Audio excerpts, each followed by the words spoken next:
উত্তর ইউনিভার্সিটির নবম সমাবর্তন অনুষ্ঠান হয়েছে শনিবার সকালে বঙ্গবন্ধু আন্তর্জাতিক সম্মেলন কেন্দ্রে বিশ্ববিদ্যালয়ের আচার্য ও রাষ্ট্রপতি মোহাম্মদ শাহাবুদ্দিনের পক্ষে তার প্রতিনিধি হিসেবে বিশেষ সহকারী অধ্যাপক ডক্টর এম আমিনুল ইসলাম সমাবর্তন অনুষ্ঠানে সভাপতিত্ব করেন।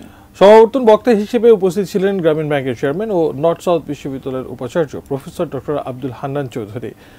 আয়োজনে প্রধান অতিথি হিসেবে উপস্থিত ছিলেন বিশ্ববিদ্যালয় মঞ্জুরি কমিশনের সদস্য অধ্যাপক ডক্টর মোহাম্মদ আনোয়ার হোসেন। নবম সমাবর্তনে বক্তব্য দেন বিশ্ববিদ্যালয়ের উপাচার্য প্রফেসর ডক্টর ইয়াসমিন আরা লেখা ও উপাচার্য অধ্যাপক ডক্টর গৌর গোবিন্দ গোস্বামী।